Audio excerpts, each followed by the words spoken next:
All right, this is Zippy here for Tokyo Tower, Chattanooga State's The Wall. Having the pleasure to speak with the lovely Cherami Leigh here at Anime Week in Atlanta. How are you doing? I am doing awesome. Thank you so much for having me. This is fun. Oh, no, thank you for taking the time. Yeah, totally. Since we had you in Chattanooga Yes. not too long ago, I know a lot of my listeners will be familiar, but if you could just kind of introduce yourself, that would be great. Absolutely. My name is Cherami Leigh. I am a voice actor, and I also do some on-camera stuff. Some of my anime roles that I'm most known for are Asuna in Sword Art Online, Lucy in Fairy Tail, Patty in Soul Eater, Gage in Borderlands 2, Lizzie in Black Butler, and now Sailor Venus and Sailor Moon. Hey, you're really running the gambit. I'm having fun. So what's exciting to me is because some of my favorite roles still were some of your, I guess, earlier ones, or at least it feels earlier. Oh, awesome. So like Kazeno Stigma, I still Yeah. love that, and you did such a great job. Thank you. But it's cool now because more of your roles are getting featured on TV Yeah. and such. Do you feel like more pressure, like, if that's the case? Absolutely. I mean, I feel like anytime I get cast in a show, I feel pressure because I know the director has entrusted me with this role, and there are fans that are aware of the show and love the show. So there's always that weight of wanting to do the best that you can for the people that love the show. But definitely when I'm working on a show like Sailor Moon, where it has such a huge fan base and such a history, and it was really the first anime that I became aware of as anime, that Pokemon and Dragon Ball Z, when I'm working on a show like that, there is like an added weight to, okay, really hope I'm doing this okay. But yeah, I am always nervous about, wanting to do the best possible job and trying to make everyone as happy as I can. But ultimately, I trust the director, and if the director's happy with it, that's the take we're going to go with. So that's the direction they want to guide the show, and they've seen the whole show. They know all the other voice actors. We never get to work with the other actors in the booth. So it's a great experience and trust. And then when you finally get to see the whole thing, it's like unwrapping a present on Christmas, getting to hear the other actors with your takes and all of that stuff. It's really fun. Yeah. So you actually hit on something that's always interested me, like ever since starting to get to interview voice actors, which is I feel people really don't realize how much of a team effort it is. Absolutely. Just behind, the dub version. Yeah. And just all the people that kind of go into that. Yeah, and I feel, it's the same for a movie. Any type of project that anybody sees for entertainment, I don't think everybody knows all of the people that go into making it possible. I mean, most of the time when people see a movie, they leave during the credits because they're like, this just goes on forever. But all of those people worked for months and months and months and gave up hours and weeks and years sometimes for prelay animation to bring the characters to life, or to make sure everybody got to eat, or make sure everybody was showing up on time and everybody knew where they were supposed to be. I mean, there's so many different aspects for scheduling. Every person that works at Funimation or Aniplex or Bang Zoom or Studiopolis or any of those studios, they have to figure out how to get the actors in with the other projects they're working on, and rearrange schedules and do this giant Jenga to make sure that all the actors are able to record and finish on time. And I think a lot of people don't even think about that that's a job. And then you have the writers that take the original Japanese and look at the translations, and will spend hours and hours agonizing over how to get the best translation and make it fit the flaps, and then it gets to us, and the director is guiding us. And I mean, it's a huge process, but my experience has been that it creates a really, really tight-knit family environment that we're all so proud of what we're doing, and we're so proud of the people that we get to work with. And I love that feeling of being part of a giant family, and when you get to work with them again, you're excited to see them, and it's just awesome. Yeah. Well, and so you mentioned earlier that you've been doing a lot more live action. Yeah. Which I definitely wanted to talk about for a couple reasons.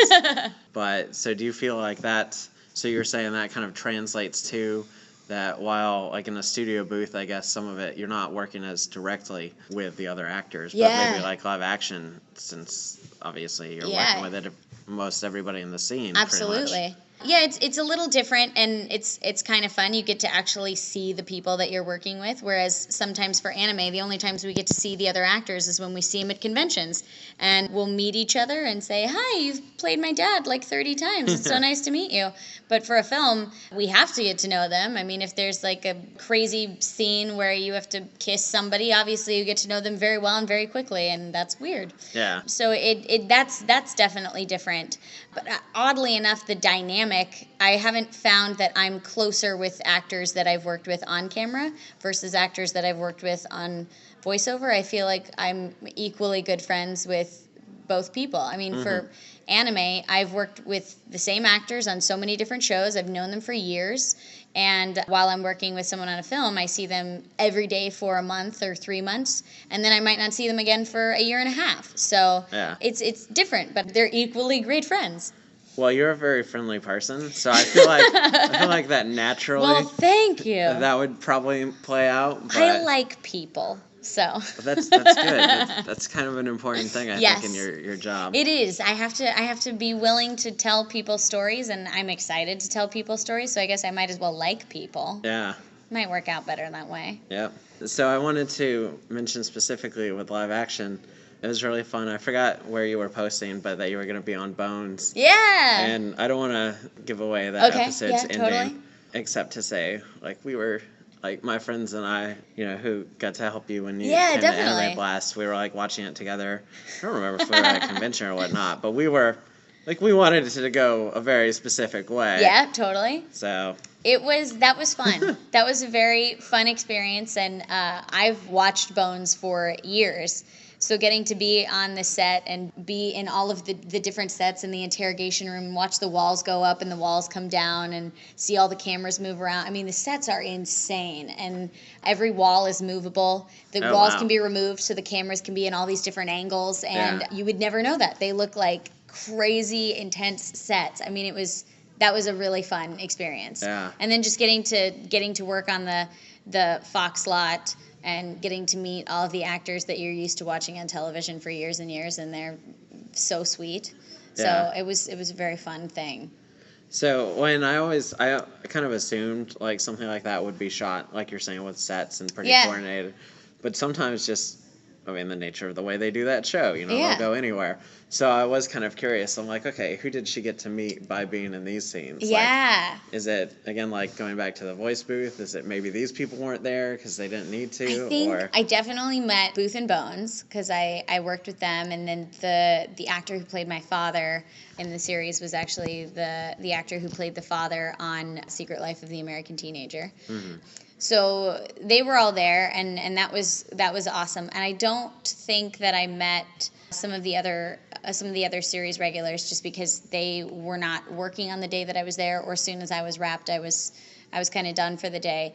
But yeah, it was a very strange process when we were shooting in kind of the office. The house set had all of the production equipment, and they would say like, go chill in their house while you're so you're like, this is weird. They're all like next door to each other, and I'm hanging out in their house, and this is weird. Yeah. So it was very, very fun, and I love getting to work on sets like that on the studio lots, just because being on a studio lot, for me, being such a huge nerd of film and television, it feels like so magical to be on a lot. And when I've gotten to go on the Disney lot, I'm like, Walt Disney used to walk down this very street, and Julie Andrews was on this very street, and I just get so excited about that.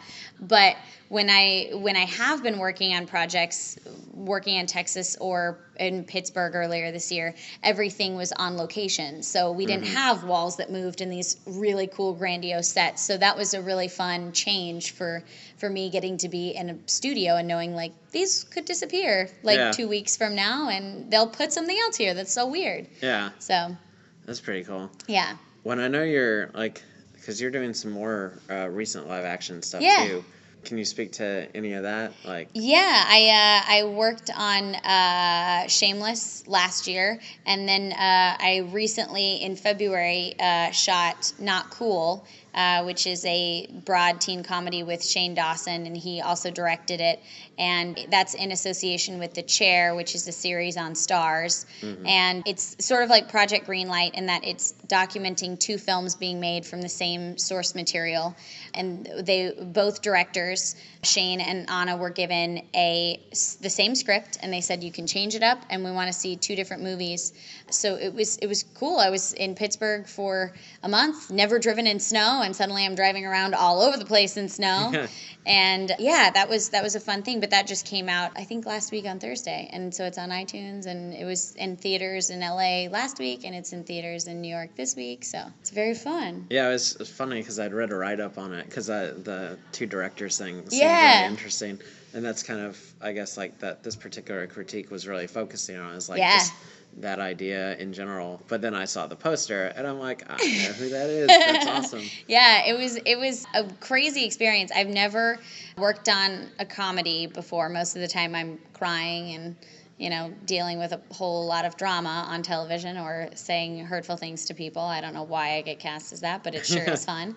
And then when I auditioned for this and they said, yeah, it's a broad teen comedy along the lines of American Pie, I'm like, well, this is not something I ever thought I would ever do. Sure, why not? It's a story that I could tell, and it's a aspect completely different from myself.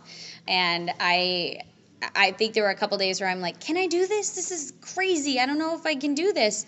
And then once I did, I'm like, this is what it means to be an actor, is to step out of your comfort zone and play a character and do something that's completely unlike what you would ever expect you would do. And then at the end of the day, be so excited that you were able to do it and have so much fun. And the people on the set were fantastic, and I really trusted them, and that made it all the better. Mm-hmm.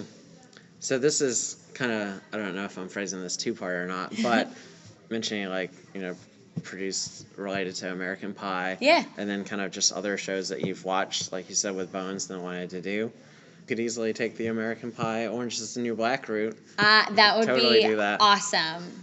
Orange is the New Black. I'm actually that's one of the shows that I'm like, once I start watching it, I will not be able to stop. So I have to make sure I have a huge chunk of time so I can binge watch the whole thing. So that it's only a matter of time before I get locked into that show because I'm very excited about it. Yeah. But I've had a couple people that have said, they told me, you need to watch House of Cards. And I said, I'm not going to do it because then I'll get addicted. Sure enough, 6 episodes into House of Cards. Actually, it was like the 2nd episode where I was like, I love everything about the show. And any chance I get, I'll watch an episode of House of Cards. But I've heard that a couple times. People are like, you should try to get on Orange is the New Black. I'm like, and go to jail? Okay. So, yeah. I mean, I'm getting used to wearing a lot of orange for Sailor Venus, so it's going to translate perfectly. Why not? Yep. That'd be awesome. Yeah.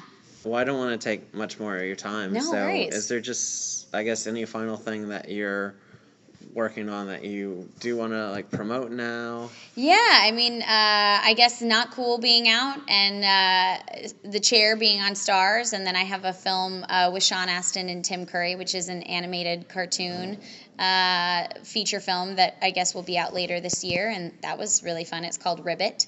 And then I did a faith-based feature a couple years ago that's been in various stages of production and distribution, and they're saying that it should be coming out later this year or early next year. So fingers crossed that comes around, because that was a really fun project.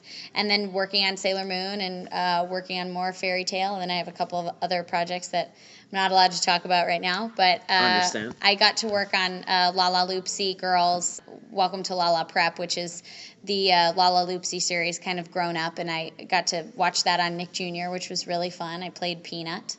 So that was a great project to be a part of, and I got to work on Doc McStuffin. So I love doing all the stuff for little kids, because my cousins can finally watch something I'm in, because everything else is not really appropriate for little people ears. Yeah. So yeah, that's been a fun experience. Well, that's awesome. Yeah. Well, thank you again for your time. Thank you. So good to see you again. Yeah, Oh yeah, totally. you too.